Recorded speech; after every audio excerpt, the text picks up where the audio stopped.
Hi everyone, this is our first negative readings and coverage of the disadvantages that you can build your case with that were in those readings. There's basically two disadvantages. The first being a distraction disadvantage, and that's mostly the Shirky reading. And the second being the harms of information overload. That is, that we have so much information coming at us that maybe in some ways it makes us less intelligent. So we'll cover these in brief. And again, I'm just going to give you kind of the main claims that are in these articles. And when you're doing your case, you'll have to fill out the details to back up these claims.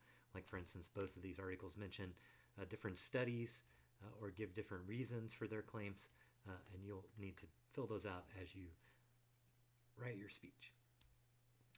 So the distraction disadvantage, again, mostly from the Shirky reading. He argues that when he has his students put away their laptops, that the conversation gets better in the class, that it brightens up. And one of the reasons for that, but also one of the reasons why distraction happens, is that our devices encourage us to multitask. And he talks about a lot of studies on why multitasking actually is bad for us, thinking wise, that it's less efficient, that we end up wasting time. There's this thing called switch time, that every time you switch from one task to another task, it takes a few minutes to sort of get back in the flow and in the groove. And so we're actually wasting time when we're multitasking. It also lowers cognitive quality. That is, we're switching back and forth between tasks. We're not paying full attention to any task, and therefore, we're not thinking as clearly. There's studies that show that it reduces our long-term memory. That is, that we don't retain the information as well when we're engaged in multitasking. And then the study about how we're suckers for irrelevancy. That is, that when someone's switching between tasks, we tend to get distracted by things that aren't that important. For instance, say you're writing a paper and you get a text that says, "What's up?" or whatever, and you focus and switch your attention to that text, which isn't very important or irrelevant at that moment. So this is one of the points that can help make this argument. As well, Shirky talks about how digital media are designed for distraction. This helps you answer the argument that this is just the rebuttal, that this is just up to the individual, that each individual can choose whether they're distracted or not. Actually, when in actuality, these devices and apps and such are often designed to grab our attention, right? They're both immediately gratifying and emotionally gratifying, and that the form of them is oftentimes designed with our sort of biological nature in mind. So, for instance, like casinos, how like flashing lights and loud noise cause us to direct our attention there. Well, many of our apps and games and such are designed in the same way, where they grab our attention and divert our attention. And then finally, Shirky talks about how these companies that make apps and software and such are in this arms race for attention, right? That they're trying to make their product even more attractive and even more attention grabbing. And as that happens, other things that are, more tedious, for instance, become harder to pay attention to. In fact, learning requires delayed gratification, Shirky argues. That is, that when we're learning about history or we're learning math or something, it's not emotionally pleasing in the same way that a game is or an app is. It requires us to have self-discipline and delay our gratification, right? The payoff for learning and becoming an educated person doesn't happen right away, whereas the payoff for opening your phone and texting someone does. There's also the secondhand smoke argument, that devices, just like secondhand smoke, infects people who are around, or is inhaled by people who are around a smoker. People that are on their devices distract others who are around as well. There was a study done that a person who took a quiz in eyesight of someone else that had a laptop open did poorer than that same person who was not in eyesight. Maybe we're tempted to look over at their screen, and then we find ourselves multitasking or distracted as well.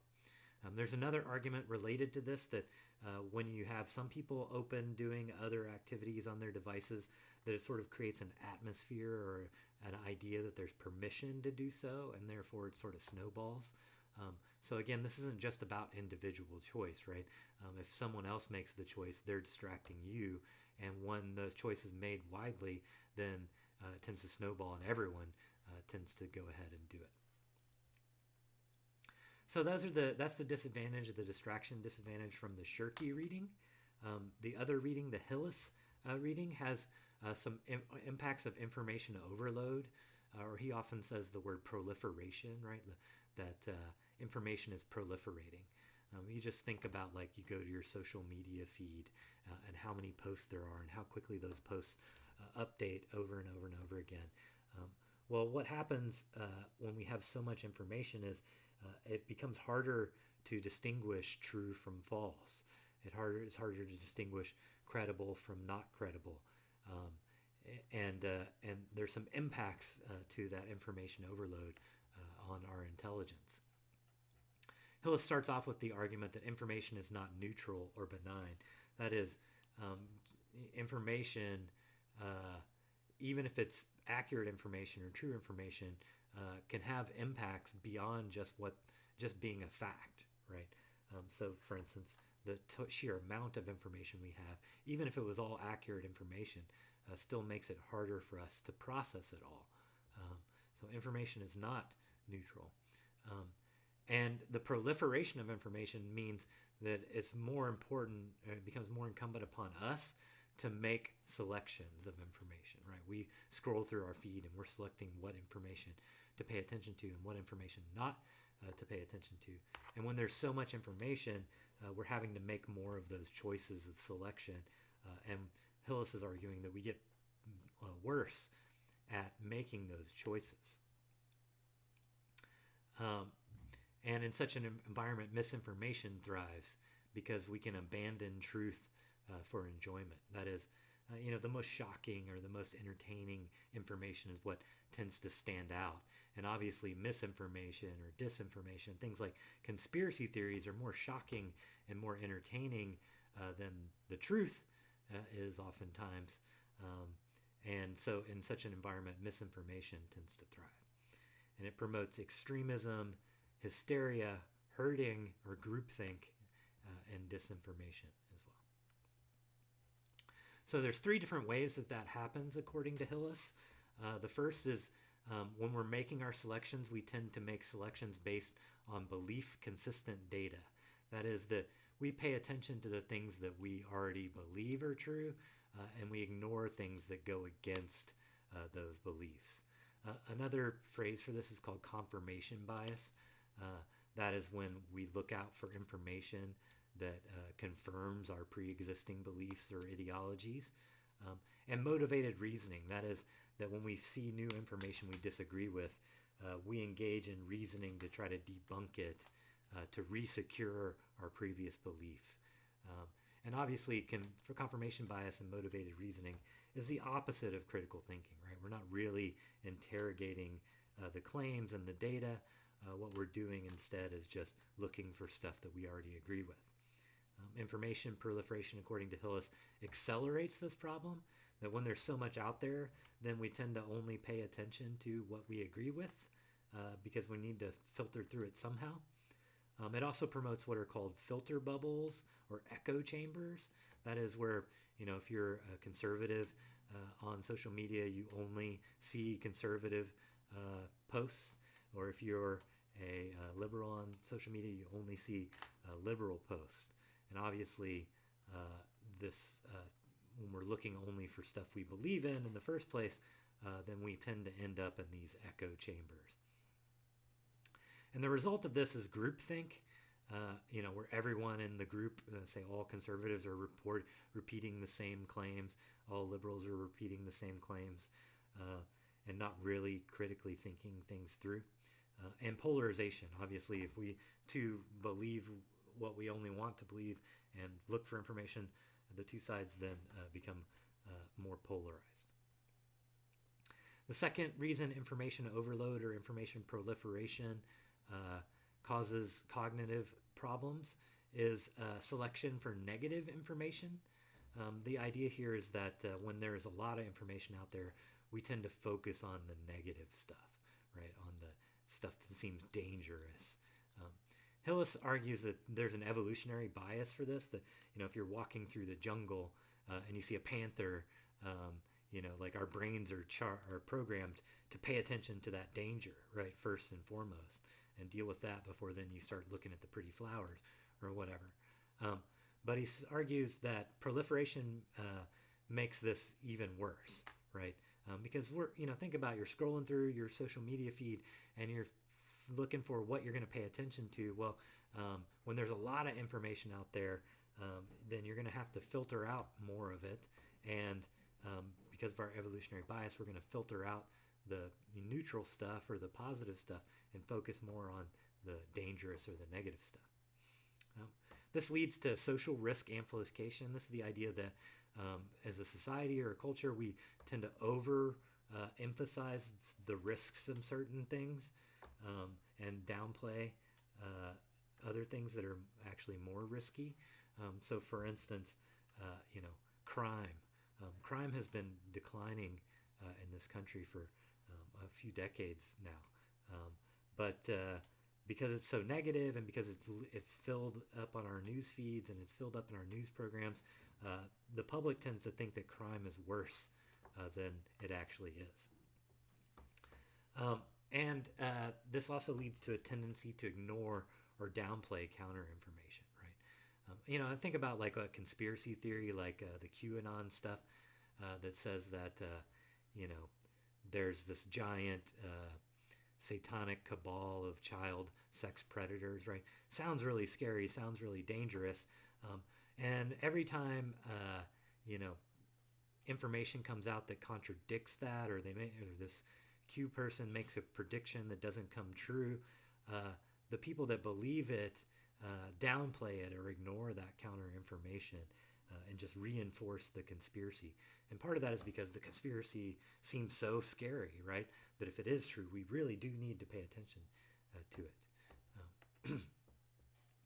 The final way that the information overload or proliferation leads to cognitive issues is selection for social information. That is that we tend to focus on information that our friends and family share, right? And that's how a lot of these conspiracy theories tend to spread, right? Is your friends share it, and then because you trust your friends, you believe it must be true. Obviously, this produces herding and groupthink, and it tends to cause us to turn off our critical evaluation skills. Well, I heard it from my friends, so it must be true. So I'm not going to think through whether, does this conspiracy really make sense? And actually, I'm sorry, there's a fourth reason that information overload produces cognitive issues, and that is selection for predictive information. Another way to think about this is we go looking for causes. We go looking for reasons why all these things are connected, right? So we tend to end up with spurious correlations. Again, thinking about conspiracy theories, right? Because Jeffrey Epstein was a sexual predator, everyone who ever talked to or was in a photograph with Jeffrey Epstein is also must be a sexual predator. That makes all this stuff make sense, right? So conspiracy theories and spurious connections tend to thrive in this environment. And the reason for that is, when there's so much information, it can be overwhelming, and we want it all to make sense. We all want it all to put all the pieces together and it all to form one coherent picture. But really, the world is more complicated than that. Things are more complex than that. But conspiracy theories offer us this very easy and neat picture of the world where everything is controlled by this secret cabal pulling all the strings. And that's comforting to believe, right? It makes us think that all this information isn't so overwhelming. It gives us relief that we have an easy explanation for it all. When in reality, the world is much more complex and complicated. That there are lots of different actors with different motivations, and the world's not black and white the way that some people might want us to believe. So, two possible disadvantages today. Some potential rebuttals for the distraction. One I mentioned already, the idea that this is up to the individual. There's also tools that we can use to avoid distraction, like the teacher can regulate these things in the classroom. There are apps that turn off your phone at certain times, etc., to avoid distractions. Also, the idea that there have always been distractions in the classroom, and whether it was passing notes or staring out the window, and there's no reason why these distractions are unique to digital media. And finally, the idea that multitasking might be a necessary skill in this day and age, that businesses are looking for us to multitask, that we have to juggle so many things in this world, that we should practice multitasking, that's a good thing. And as far as the information overload disadvantage goes, I think a couple of main things here. One, you can emphasize that having more information is still better than having less information. That is, that, yeah, sure, some of these cognitive problems happen, but there were those cognitive problems before, and at least now we have ways to look it up and fact check and find true information, which may have been limited in the past. And another argument here is that,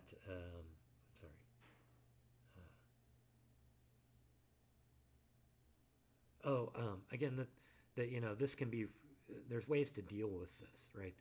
That you could argue that it's up to the individual, right? That the individual can work on their cognitive biases, that the individual can seek out accurate information, that the individual can be a critical thinker and evaluate these things. So maybe it's more up to education, and it's a failing of education than it is a failing of digital media in general. Okay, that's it for today, and we'll do affirmative advantages in the next class. Have a good time.